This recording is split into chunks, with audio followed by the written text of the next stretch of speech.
Boa noite, meus irmãos.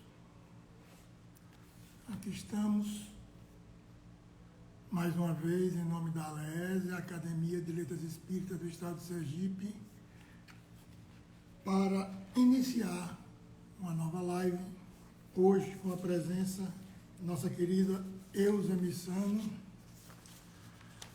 que vai falar sobre bem-aventurados os puros de coração.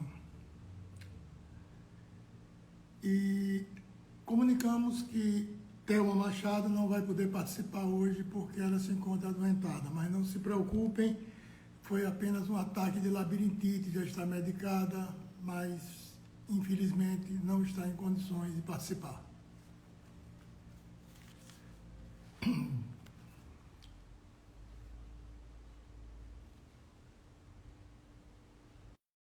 Para que nós possamos iniciar os nossos trabalhos,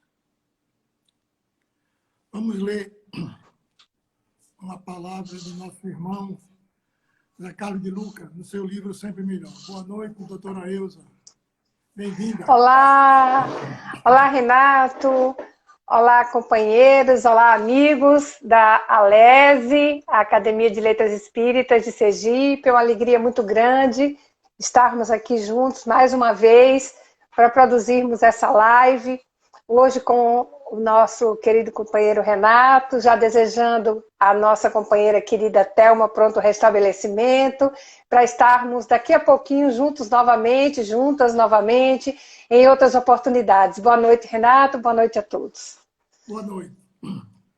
Deus quer a nossa cura e libertação. Creia nisso com sinceridade. Deus está louco para fazer um milagre em sua vida. Mas para isso ele precisa que você crie condições para o socorro divino. Por isso, por mais difícil que seja a sua situação, não pare de andar. Caminhe adiante, realizando tudo o que está ao seu alcance para equacionar as dificuldades de vida. Que você decrete o fim da queixa e da reclamação, que largue o comodismo e o medo, e se movimente firme e confiante na renovação do seu destino, a partir da renovação de si mesmo, para o melhor que Deus quer de você. Convença-se de uma coisa: ninguém melhora a vida sem se melhorar primeiramente. Deus está olhando para você nesse momento e observando o que você fará a partir de agora. É pensando nisso que nós elevamos os nossos pensamentos ao Altíssimo, pedindo a inspiração do nosso doce irmão Jesus, que através das palavras que ele nos deixou no seu Evangelho, nos inspire no caminho do bem, no caminho da sabedoria, no caminho do aprendizado, para que possamos, enchendo nosso espírito de amor e de bons sentimentos, ouvirmos os nossos guias espirituais, para que trilhemos o caminho da perfeição. E assim, recebendo as bênçãos divinas, poderemos chegar muito mais fácil ao dom mais precioso do mundo, a caridade, que é o amor em movimento.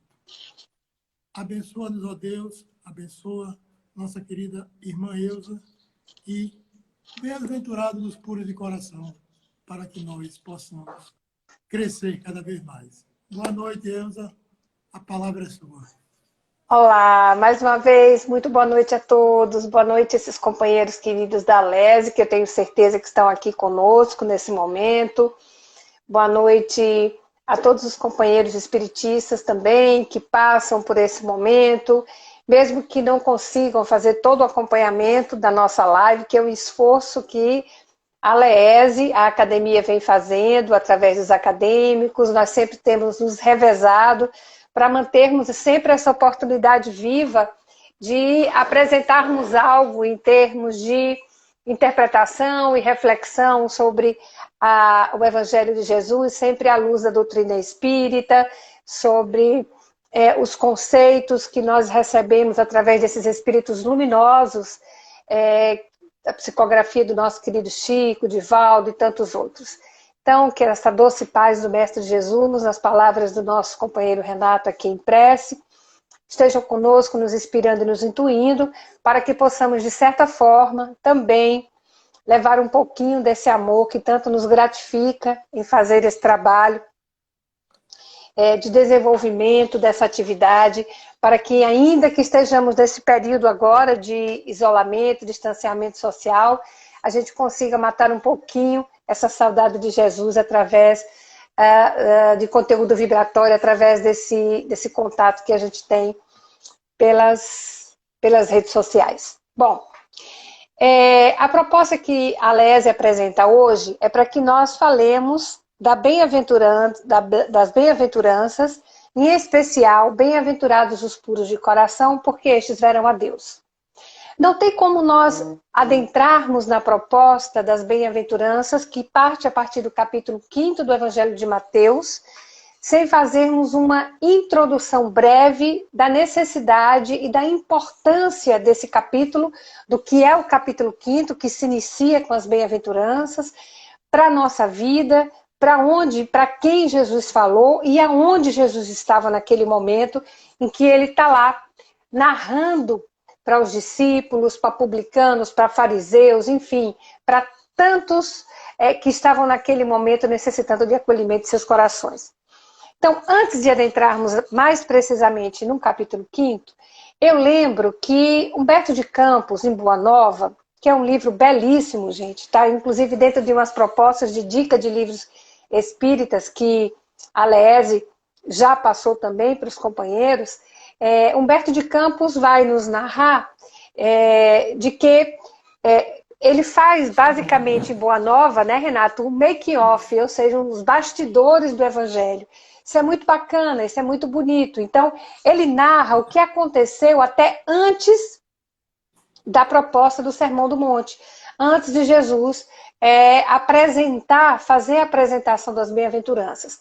Na verdade, em casa de Mateus, 3 cidadãos apareceram, né? E eles estavam enebriados com aquele amor maravilhoso de Jesus, né? Com a proposta que Jesus apresentava. E aí foi até a casa de Mateus, foi para falar com Jesus, que queriam participar efetivamente daquele movimento, queriam também que aquele reino de amor se instalasse em seus corações. E com isso, eles foram até Mateus, e chegando lá, um deles, Mateus olha e fala, eram 3, né? Um Mateus diz, mas você não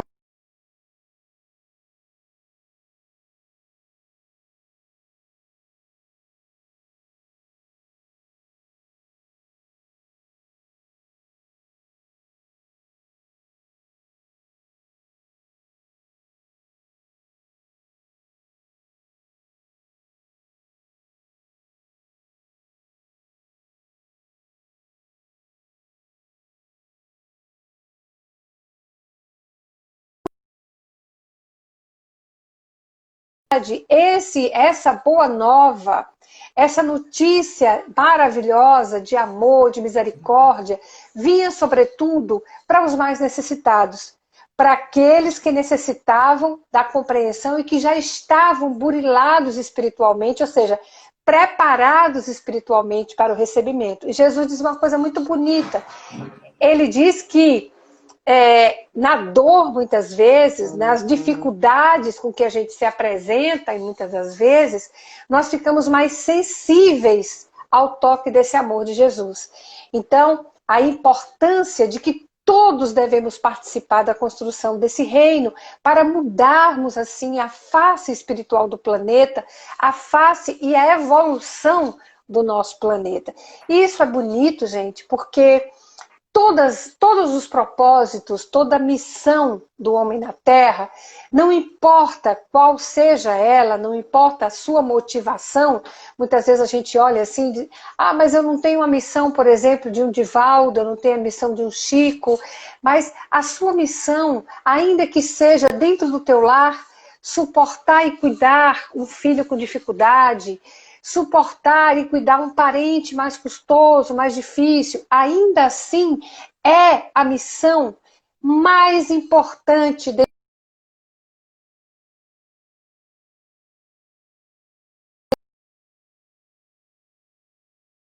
de forma improvisada. Então, estamos sempre nesse processo de aprimoramento. Isso é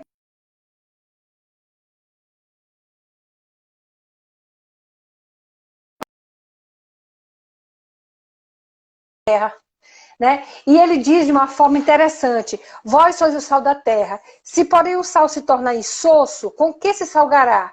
Para nada mais presta senão para ser lançado fora e ser pisado pelos homens.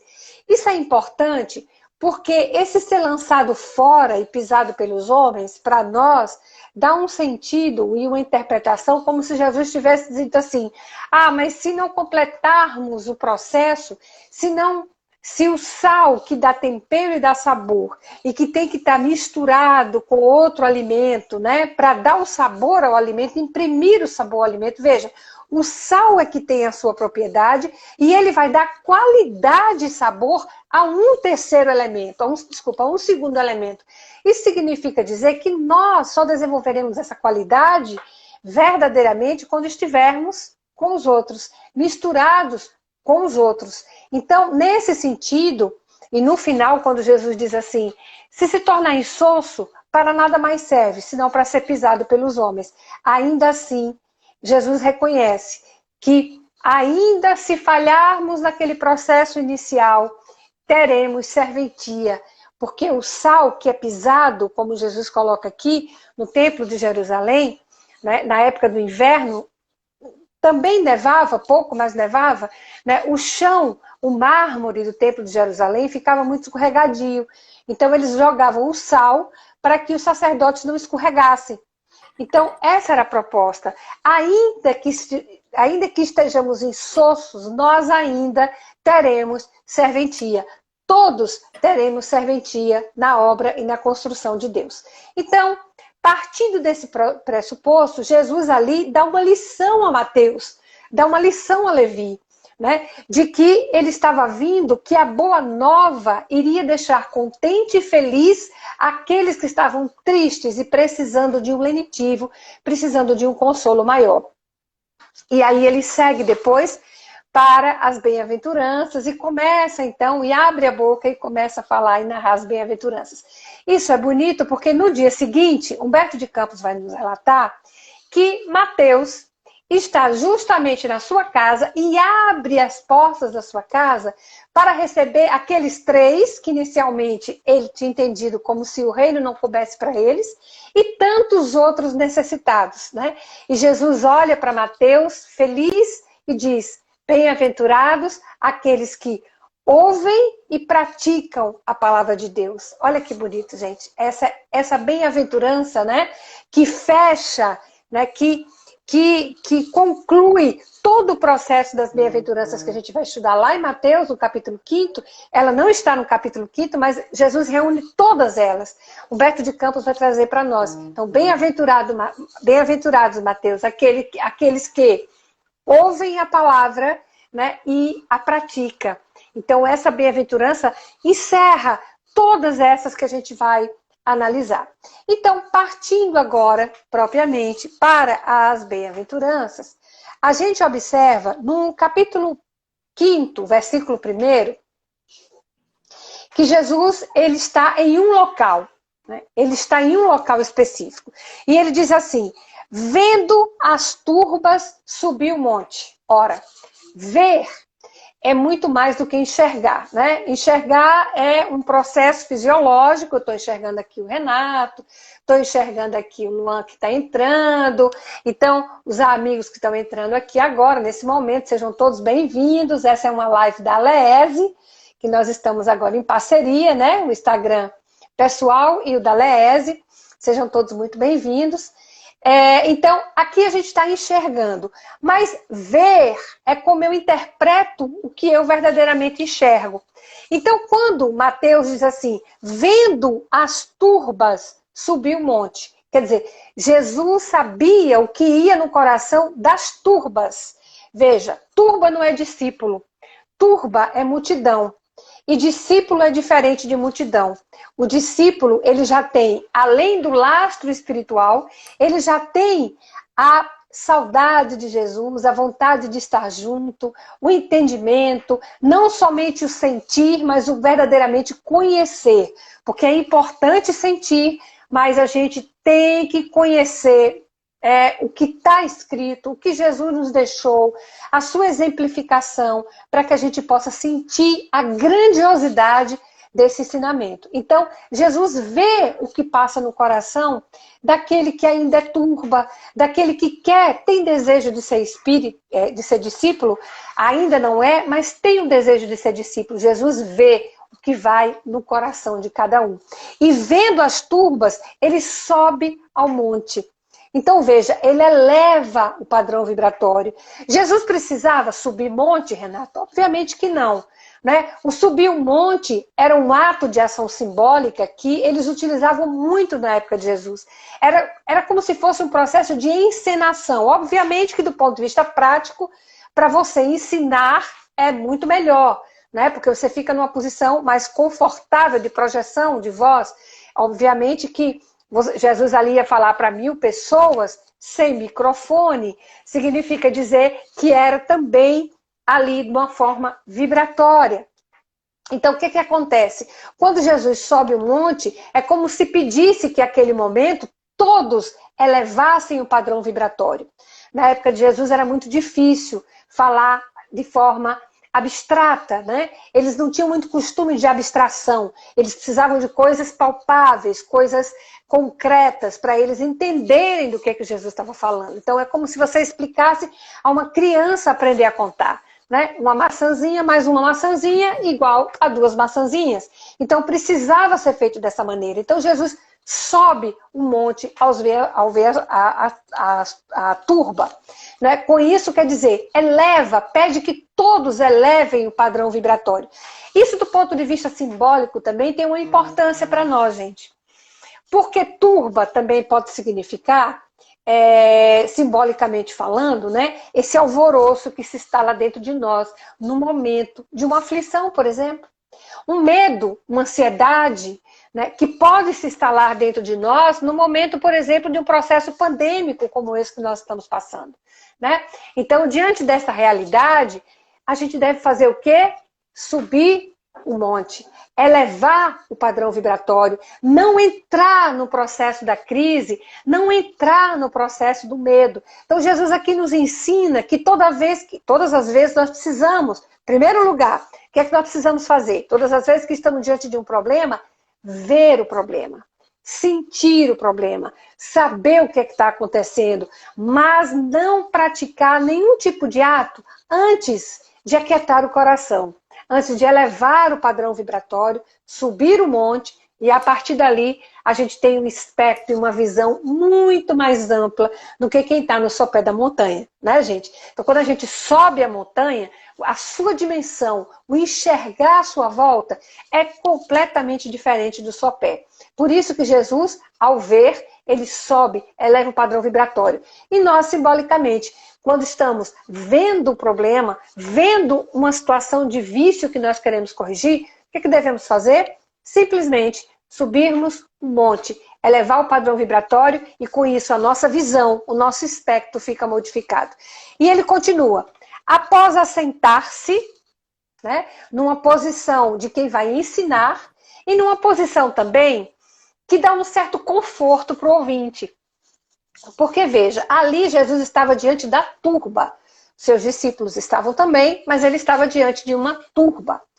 E a turba é agoniada, a turba é alvoroçada, a turba é ansiosa, né? A turba, gente, está correndo e perseguindo o objetivo, mas não sabe muito bem. Olá, Aline, Fátima, sejam bem-vindas. Não sabe muito bem o que está perseguindo. Sabe porque tem necessidade. Né? É como você fosse beber uma água, mas você sequer compreendesse a importância desse líquido para o seu organismo. Você vai atrás, você está sedento, então você quer tomar água porque sabe que você vai passar sede e isso vai lhe dar um certo conforto. Mas você não sabe das propriedades daquele líquido. Então, a turba, né, que vai atrás de Jesus, ela sabe que ali ela vai ter o lenitivo, mas ela sequer desconfia das propriedades, né, do amor daquele ser por nós. Então, quando Jesus assenta é uma posição de tranquilidade.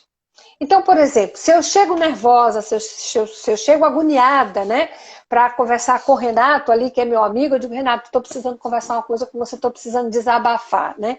E vou lá na casa do Renato. E quando eu chego lá, ele me recebe na porta da casa e de perto, né? Eu vou ficar um pouco desconfortável, né? Eu vou achar que ele não está com tempo para mim. Mas se ele diz assim, como eu tenho certeza que ele sempre dirá, né? Ô, Elza, vamos entrar aqui. E ele se senta, né? E diz, sente-se. É uma sensação de, eu tenho todo o tempo do mundo para te ouvir. Então, é isso que o Cristo está fazendo. Ele senta, primeiro, numa posição de quem vai ensinar, e segundo, numa posição de paciência absoluta com aquela turba, porque primeiro ele vê o que se passa no coração deles. E por isso ele senta calmamente. E aí, o evangelista continua dizendo, aproximaram-se deles os seus discípulos. Vê, observa, tem uma multidão ali, né? Mas quem é que se aproxima dele? Os discípulos.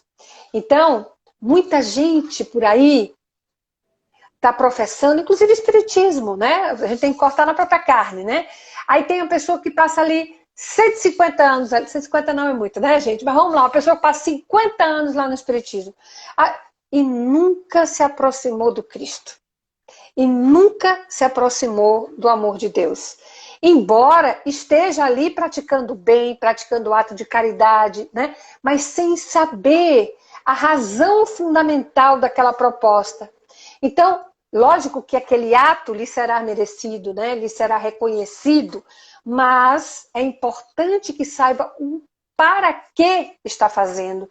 Então, aqui, mais uma vez, a turba está todo ali. Jesus está para todos, mas só quem se aproxima do amor são os discípulos, porque já compreendem a importância de ter liga, de estar próximo de alguém como Jesus. Gente, nós precisamos tirar o Cristo da cruz, deixar que ele ande ao nosso lado, conversar no momento de angústia. E a conversa não é só na oração de frases repetidas, não.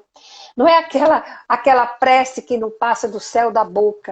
Tem que ser a prece com o coração, como ele mesmo nos ensina, para que a gente entre no quarto íntimo, né? No quarto interno, fecha a porta. Né? Mateus ainda manda a gente fechar a porta. Olha que situação de conexão absoluta e necessária. É como se a gente perdesse tudo que está ao nosso entorno naquele momento, porque é um momento que a gente vai estar com um amigo muito íntimo. E essa intimidade a gente só pode ter com alguém que a gente se relacione. Tanto que ele diz assim, e ora em segredo. E teu pai que está no céu, que já sabe. Por que o segredo? Gente, você conta um segredo para alguém que você não conhece? Alguém que você não tem um relacionamento? Alguém que você não tem intimidade? Você só conta um segredo para um amigo muito querido, né? Uma pessoa muito próxima. É isso que Jesus está dizendo. Ora, mas ora, né? Conversa de uma forma como se você estivesse falando com um amigo muito próximo.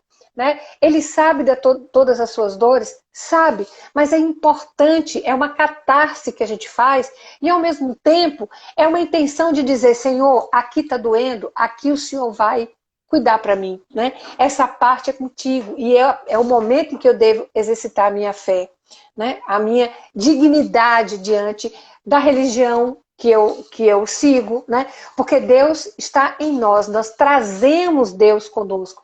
Isso é claro, se nós estamos mergulhados no fluido cósmico universal, e o fluido cósmico universal é onde se exterioriza o pensamento divino, o nosso pensamento está com o pensamento de Deus. Né? Então eu trago dentro de mim, no meu espírito, né, a ideia de Deus. Então está comigo e eu nele. Então a religião ela vai servir para que eu melhor faça essa adaptação no processo de exteriorização, de materialização desse amor. Tá? Mas o Deus que está em mim é o mesmo Deus que está no budista, que está no bandista, que está no católico, no evangélico. É o mesmo Deus. Então, ele, após assentar-se, aproxima-se dele com os seus discípulos. E abrindo a sua boca, os ensinava dizendo, ó, abrindo a boca, primeiro, aqui dá essa expressão da ideia, né, de alguém que tinha autoridade para falar. Porque é diferente, a gente vai observar várias passagens no Evangelho, onde as pessoas vão dizer, né? Mas Jesus ensinava com autoridade. A autoridade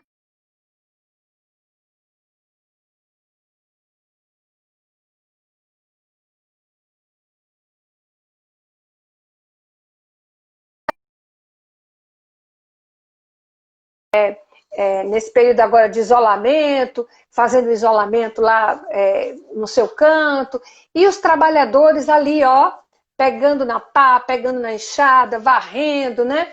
Então, o que eles vão dizer? Ah, se ele tivesse aqui, ele não ia mandar a gente fazer essas coisas, ele ia saber como era difícil fazer. Olha a diferença de um chefe que coordena, do chefe que pega na vassoura, que pega na enxada, que pega na pá e que vai fazer o trabalho, né? Junto com os seus subordinados. Veja como isso é importante. Ele está à frente, ele está dando o exemplo, né? Então, a autoridade de Jesus via na exemplificação que ele fazia, naquilo que ele verdadeiramente produzia. Então, e tem uma outra situação aqui também, o abrir a boca, né, não só pela autoridade moral daquele espírito crístico, mas também porque quando a gente abre a boca, lembra o que a expressão informa, né? A boca fala do que o coração está cheio. Então, o coração de Jesus só tinha amor. Então, o abrir a boca aqui é falar do amor do seu coração. E aí, a gente inicia, então, as bem-aventuranças. Eu fiz toda essa introdução para que a gente pudesse agora entrar na nossa bem-aventurança de reflexão. Mas também, antes da gente falar dos puros de coração, é importante a gente entender que há várias interpretações referentes às bem-aventuranças, né?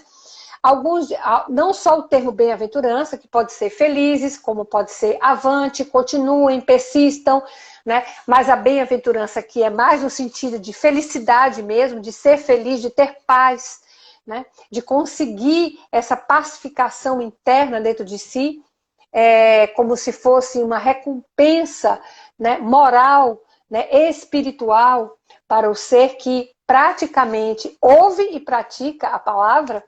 Então, e essas bem-aventuranças também aqui em interpretação, a gente vai observar que é como se fosse uma gradação. A primeira pessoa que eu vi falando sobre isso, Renato, foi Simão Pedro, e eu achei muito interessante. Ele fala exatamente disso, né? Que sem a primeira você não consegue para a segunda, sem a primeira e a segunda você não consegue para a terceira, e assim sucessivamente. Então é importante que a gente analise as primeiras bem-aventuranças para a gente chegar nos puros de coração, né? Até a última bem-aventurança e o arremate, que quem vai dar é Humberto de Campos. Eu acho que é o capítulo 11, salvo engano, do Boa Nova. Bom, a primeira bem-aventurança, Jesus diz, bem-aventurados os pobres em espírito, porque deles é o reino dos céus. Ora, os pobres em espírito, a gente normalmente tem uma expressão que a gente fala, que pejorativamente a gente entende como fulano é tão pobre de espírito, quer dizer, tão mesquinho, né? Tão miúdo, é tão pequeno. Aqui não é disso que Jesus está falando. Jesus está falando dos pobres em espírito, que quer dizer humildes, aqueles que se submetem, são aqueles que são resilientes, aqueles que compreendem, né? Então, a pobreza em espírito representa a humildade. Então, a primeira característica é como se a gente... Vamos fazer o seguinte, aqui é um monte, não é? Não é o monte das bem-aventuranças? Então, o início da subida desse monte, é preciso que, em primeiro lugar, eu seja humilde. Que eu compreenda, que eu entenda que cada um tem um tempo de desenvolvimento espiritual, né? Que cada um tem o seu tempo de amadurecimento, de crescimento, de enriquecimento e burilamento. Então, a humildade. Quem é orgulhoso, gente, como diz a espiritualidade, lá no Livro dos Espíritos, né, e no Evangelho segundo o Espiritismo também, o orgulho e o egoísmo são as principais chagas da humanidade e, na verdade, eles comandam todos os outros vícios que nós possuímos. Então, quem não consegue ser humilde, né, quem ainda tem muito orgulho, muita vaidade, muito egoísmo, é impossível o processo de conexão com Deus. Porque a gente não coloca Deus no centro. Quem é orgulhoso e vaidoso não consegue encarar um poder superior, uma governança para o planeta e uma governança no seu coração.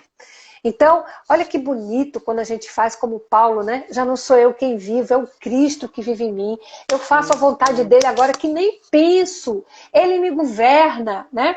Então, no mesmo momento que ele diz isso, ele também é condenado lá a 139 chibatadas e ele nem sente, porque ele diz assim, a partir de hoje, ninguém mais me molesta porque eu carrego comigo as marcas do Cristo. Então, veja o poder e a força que se tem quando é o Cristo que comanda. Então, bem-aventurados os humildes, porque deles é o reino dos céus. Ó, reino dos céus, não é reino do céu, é reino dos céus. E céus aqui, gente, é um estado de espírito.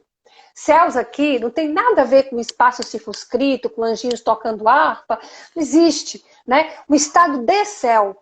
Então, quando nós somos humildes, quando nós somos resignados e dobramos a coluna frente a um poder maior, entendemos que esse poder é amor e construção em nossa vida, nós, a partir daí, compreendemos e vamos estar sempre no reino dos céus. Ou seja, vamos estar sempre em conexão.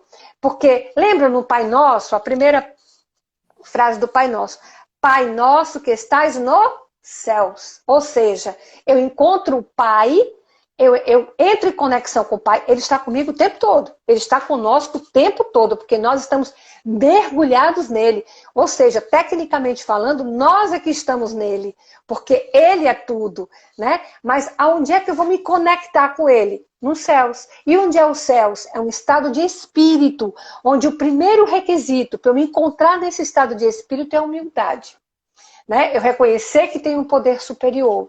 Eu reconhecer que eu posso me entregar a esse poder superior no momento de aflição. E daí a gente vai para a segunda, bem-aventurança.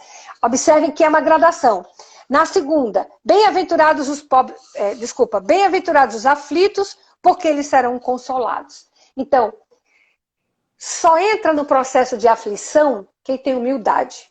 Porque a aflição aqui, ela diz respeito não aquele ranger de dente, aquela irresignação frente à circunstância divina. Quando Jesus disse assim, meu Pai ainda trabalha até hoje, significa dizer que o trabalho de Deus em nossa vida são as circunstâncias que nos aparecem, que podem ser boas, que podem ser ruins, a depender da minha necessidade.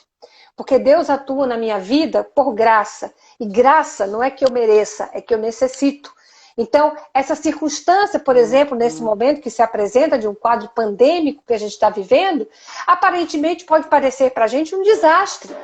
Mas para o aflito, ele sabe o para quê, né? Não o porquê. Ele não fica, por que eu? Por que aconteceu isso? Não.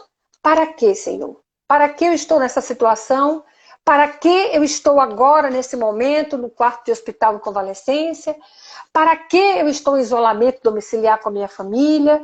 Tudo tem um sentido. Se a gente for buscar, mas olha, para buscar é preciso ter humildade. Por isso a primeira bem-aventurança é a pobreza em espírito. Então eu só vou ser resignado. Por isso que eu disse, os aflitos aqui não é aquele que é irresignado, aquele que range os dentes, né, que é desobediente frente a uma lei natural, que vai remar contra a maré. Esses não são considerados aflitos. Esses podem ser os desesperados e talvez os sofredores, mas os aflitos não, né? Então, os aflitos são aqueles resignados, que entendem e que compreendem. Talvez seja lá o bom sofrer, né, ou bem sofrer, que a gente observa no Evangelho segundo o Espiritismo. É você compreender o para quê daquela situação. Então, bem-aventurados os aflitos, porque serão consolados. Teremos o consolo, né? E isso aqui, Jesus não está falando que isso vai acontecer só quando a gente desencarna, não, gente. Isso é aqui. Porque se tudo é estado de espírito, então tudo muda se eu mudar.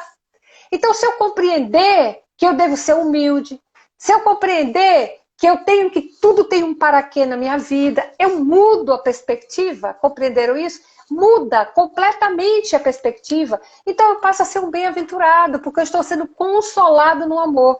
Jesus aqui está nos dando uma lição de seguimento. E mais adiante, já que eu sou humilde e que eu consigo entender o para quê das circunstâncias da minha vida, ele vai dizer, bem-aventurados os mansos, porque eles herdarão a terra, né? Então, é preciso que eu seja humilde, é preciso que eu seja um aflito, que eu compreenda e seja resignado, para que eu seja manso diante da circunstância. Gente, Não adianta a gente esmurrar o escuro, a gente nadar contra a maré, a gente não conseguir fazer a entrega absoluta a ponto de dizer, Senhor, nesse momento está doendo muito, né? Governa aqui o carro da minha vida, guia aqui para mim um pouquinho, né? Vai governando e eu estou do teu lado. Tem coisa melhor do mundo, porque quando a gente está aprendendo a dirigir, Renato, não tem, né? A gente tá ali, ó, e tem um instrutor do lado. De repente a gente acelera demais, ele vai lá dar aquela freadinha. Opa, alguma coisa errada eu fiz aqui, vou me controlar, né? Aí de repente você freia, ele bota para aqui, bota. Olha, você esqueceu a seta, bota a seta aí. Gente, assim é Jesus do nosso lado. Qual a dificuldade da gente conseguir ter essa percepção?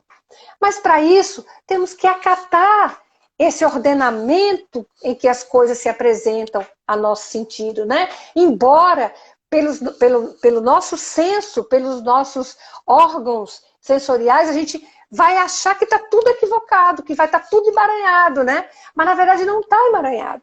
Na verdade é um processo de reconstrução interna. Então vamos herdar a terra pacificada, a terra transformada. Somos herdeiros de nós mesmos. Eu ainda enxergo as pessoas, às vezes, Renato, ainda escuto as pessoas dizendo assim, nós vamos, a gente tem que ajudar nesse processo de transformação, que eu quero deixar uma terra boa para os meus netos. E se você for seu neto? Já pararam para pensar? Eu quero deixar a terra boa para os meus bisnetos. Ô Renato, eu posso ser minha bisneta. Então, a terra é para mim. O mundo que eu quero construir hoje, nós somos herdeiros de nós mesmos. Já pararam para pensar nisso, não é verdade? Então, assim, de repente, o bisnetinho lá do Renato é o Renato, então é a terra que ele vai herdar transformada. Olha, bem-aventurado se a gente merecer a terra regenerada. A gente já vai estar muito feliz. Porque tem gente que diz assim, se eu desencarnar, eu quero ir para o mundo. Gente, dê graças a Deus se você sair do mundo de provas e expiações e reencarnar numa terra regenerada. Eu vou ficar extremamente feliz. Todos nós da LEESE vamos ficar muito felizes se nos reencontrarmos em estudos nessa terra regenerada. Bom, e depois dos mansos, bem-aventurados os que têm fome e sede de justiça, porque eles serão saciados. Olha, fome é algo que só passa quando a gente é saciado. E quando a gente não está saciado, a gente vai ter busca. E Jesus fala, é fome e sede. É a mesma coisa, né? Então, só passa que a gente só efetivamente, isso não vai acabar nunca. Porque sempre a gente vai estar num processo de evolução maior, né? Porque é infinita a nossa progressão. Então, essa sensação de saciedade, de estarmos repletos de Deus, isso é muito importante. E agora, bem-aventurados misericordiosos, ainda temos os misericordiosos, porque eles receberão misericórdia, quer dizer, na medida... Vamos pensar aqui, sendo misericordioso, vamos pensar no nosso BIP, né? Indulgência para com todos, benevolência para com todos, indulgência para com as faltas alheias e perdão das ofensas. Vamos pensar no aspecto de misericórdia bem amplo. Quanto mais misericordioso você é, mais misericórdia você recebe. É o mesmo aspecto da caridade, né? Quanto mais caridoso você é, e aqui a gente não está falando só da caridade material, a gente também está falando da caridade espiritual, da caridade moral, que é o perdão, por exemplo. E a gente escuta tanta gente ainda dizendo assim, mas eu não vou perdoar fulano, não. Não vou perdoar porque fulano não merece ser perdoado. Gente, o perdão não é porque o outro mereça, é porque você merece ter paz.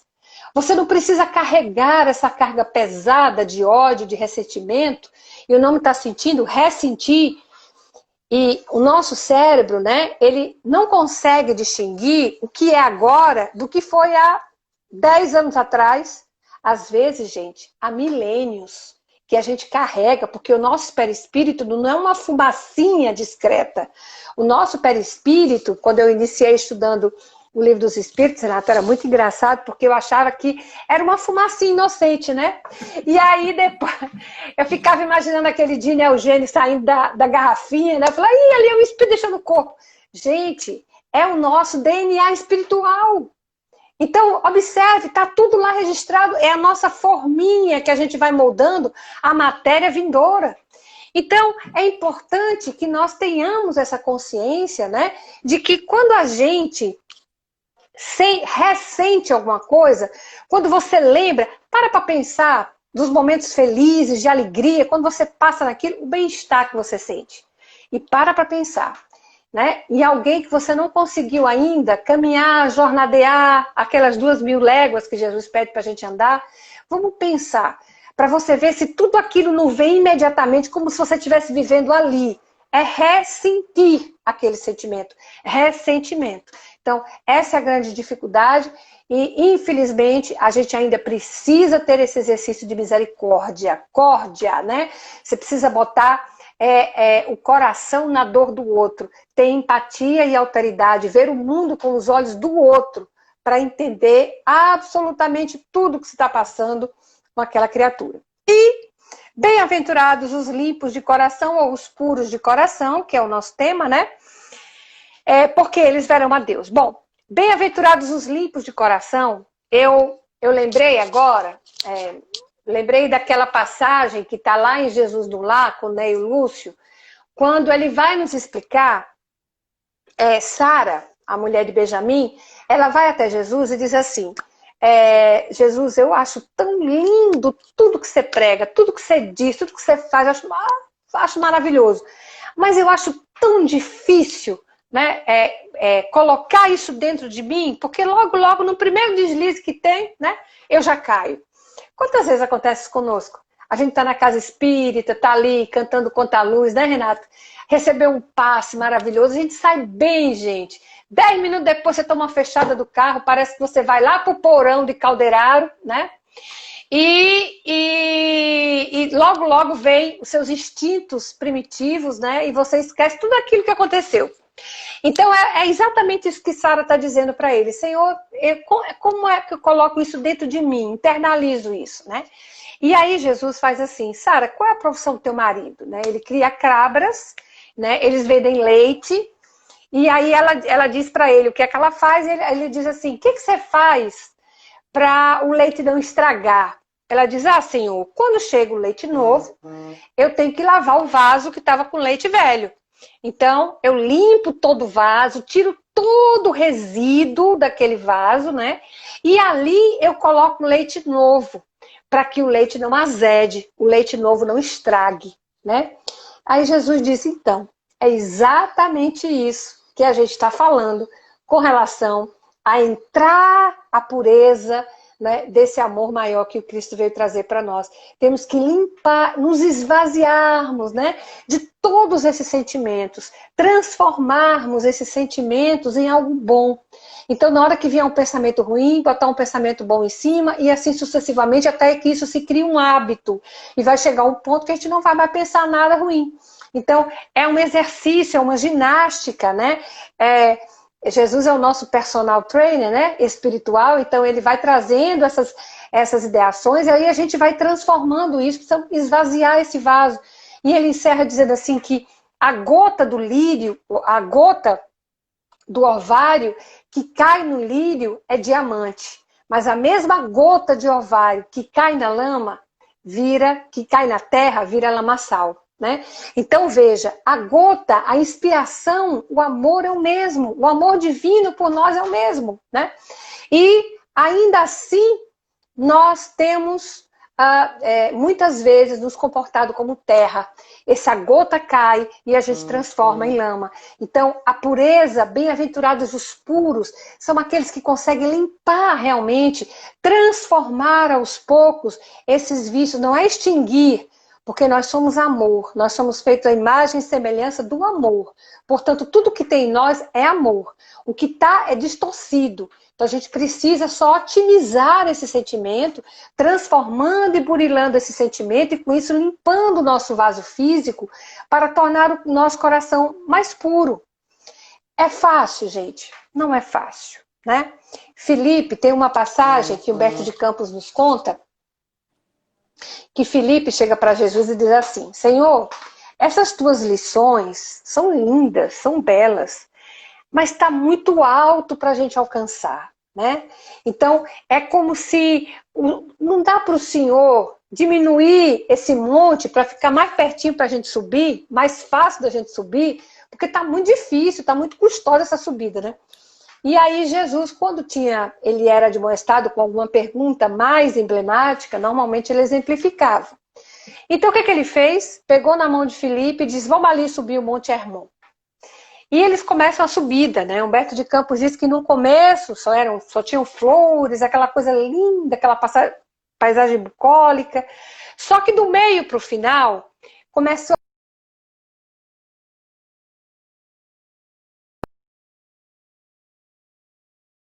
nas sandálias de Filipe, né?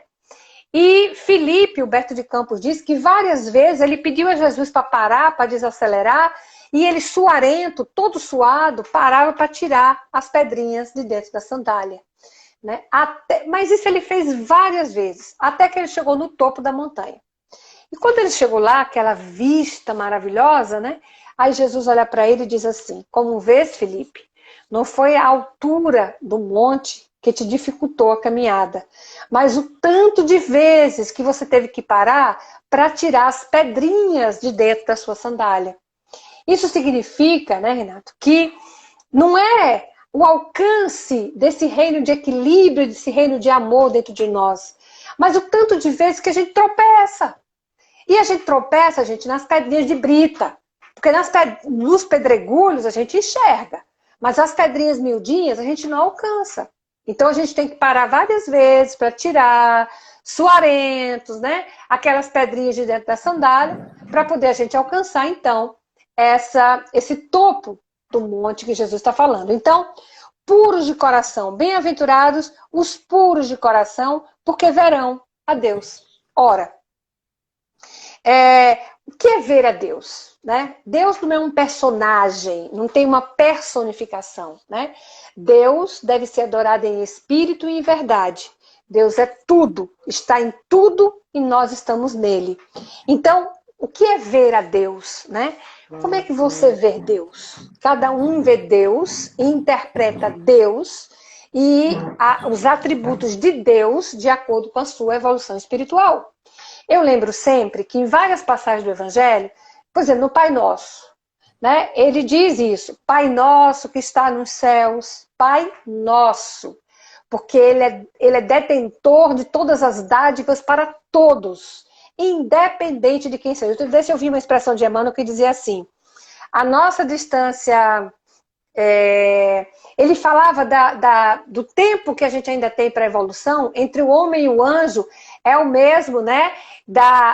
Ele começa a explicar do verme, né? Do verme para a estrela.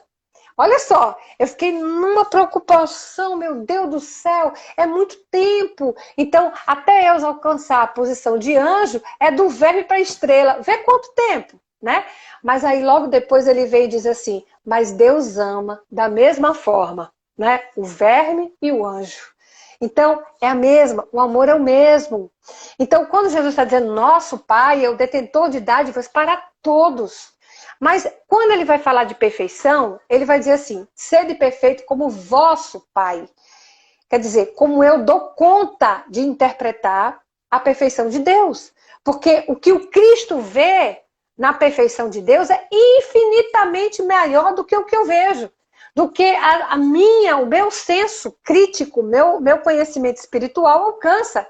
É como Zebedeu fala para Jesus quando ele vai pedir uma explicação sobre a missão de João e Tiago, né? Ele vai dizer, Senhor, me perdoe estar lhe perguntando isso, é porque minha inteligência só vai até onde alcança a minha rede de pescar, né?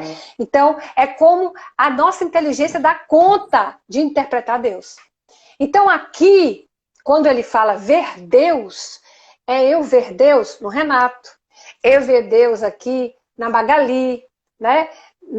Nos nossos companheiros que estão aqui conosco, como é que eu vejo Deus no outro, na atitude, no agir, no desenvolver, no exemplo, né? Então, quando a gente tem verdadeiramente esse coração puro, a gente passa a ver Deus em todas as coisas, em todos os lugares. No outro, o outro passa a ser o nosso irmão. Quando eu digo Pai Nosso, eu reconheço no outro o meu irmão. Então, bem-aventurados os puros, aqueles que são limpos de coração, como Sara informa que faz a limpeza do vaso, né? Aqueles que são limpos de coração, veem em Deus a hora que quiserem, a todo momento. Eu estou vendo agora, né? Então, é preciso que a gente tenha essa percepção dessa bem-aventurança. E, para encerrar, que nós já estamos chegando aqui no nosso limite de tempo, pelo Instagram, né, Renato? Ainda temos a nossa prece final. Vamos fechar essa parte das bem-aventuranças, né? Quando Jesus ainda traz mais a bem-aventurança dos limpos de coração, dos pacificadores, né? Que serão chamados de filhos de Deus, e dos perseguidos, por último, dos perseguidos por causa da justiça, porque deles é o reino dos céus, e aqueles que forem injuriados, né? Que forem perseguidos por Jesus. Porque aí, quando a gente começar, né? Olha, os cristãos do primeiro século, né?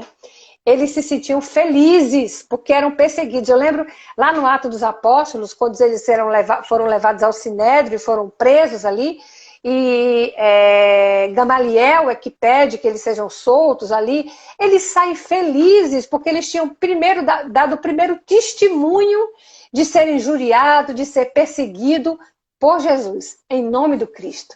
Né?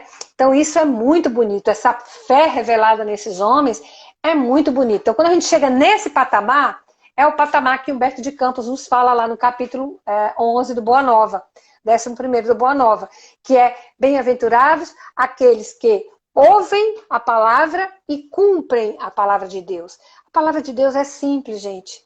O fardo dele é muito leve, né? Então é amor. Não é isso, Renato? O fardo dele, ele só nos pede que amemos. Só isso. Mais nada. Né? Então, é uma palavra simples. É um gesto simples. E esse amor que ele nos pede, gente, um dia nós vamos amar sentimento a humanidade inteira. Porque a gente só vai estar feliz quando o outro estiver feliz. Mas, por enquanto, pelo menos, vamos ter um amor comportamento. É o amor de comportamento decente frente ao outro.